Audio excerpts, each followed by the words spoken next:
Hello everyone. Today I am going to talk about some special kind of languages called Pidgin and Creole. When two or more people from different languages meet and try to communicate, what should they do? Do you have any idea? Yes, the first option is they use a third language that is called lingua franca. What is lingua franca? A lingua franca is a language which is used habitually by people whose mother tongues are different in order to facilitate communication between them. English lingua franca spoken in many countries as a native language, spoken as a second language in other countries like India and Philippines. In this first option of language, use as a third language. But in this video, we focus on the second option, that is the mixture of two different languages called as Pidgin and Creole. You have probably heard those terms before, maybe in the names of certain languages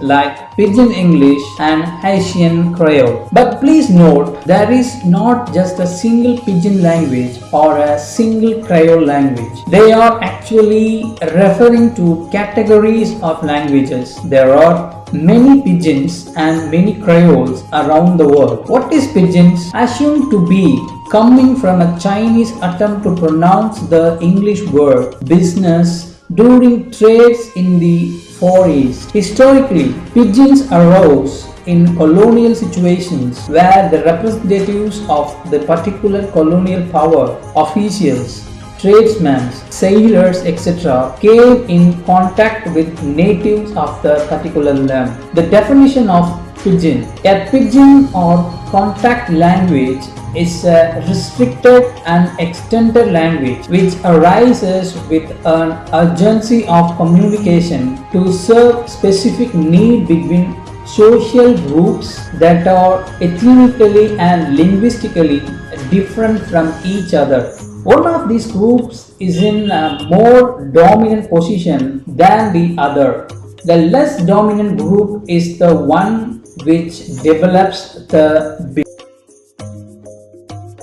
Creoles. The origin of Creoles. Experts believe that there are three possible ways of the origin of Creoles. The first option is an adaptation of the Castilian Spanish Criollo, which means home or local. The second possible way is from Portuguese criar, which means to rear or to bring up. And the third possible way is from Latin Crio, which means to create. A Creole is a Pidgin that has become the first language of a new generation of speakers. What do they have in common?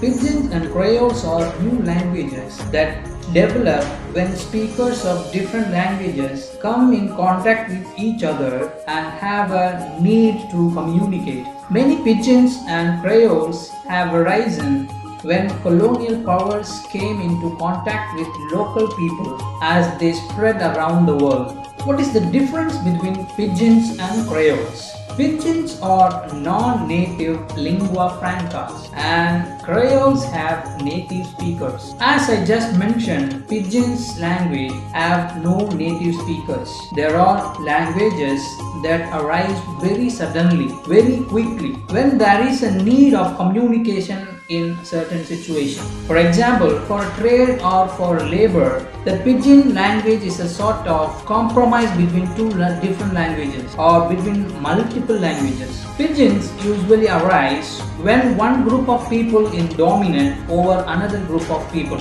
and the less dominant group needs to learn to communicate with the more dominant groups, but without any formal education in the language of that dominant group. They adopt a sort of simplified language based on the most basic vocabulary of the dominant group's language and based on the most basic grammar of their own native language. This happens most commonly in situations of trade, slavery, or colonial contact. And in a situation like that, the dominant group is usually the colonial power or the most influential trading partner. For example, in the situation of English speaking colonial power has a sugar plantation and they bring over laborers from various different countries to that sugar plantation.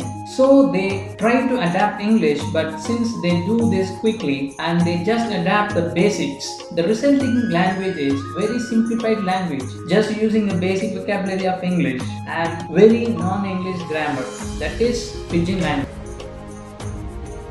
In the beginning, pidgin language used for certain purpose only. For example, only for the job or for the trade. But some pidgin language become expanded pidgin, meaning that they begin to be used for all the factors of life, including social life and family life. And they use the language of their own, even though they are not their native language. They are passed down from generation to generation.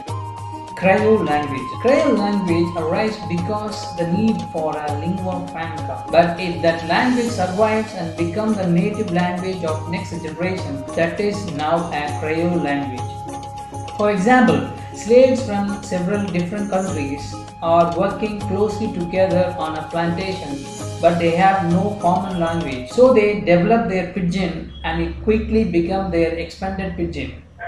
The language they used for all everyday purpose, their children grow up in that environment with the pidgin language. It becomes their native language. That is now a Creole language.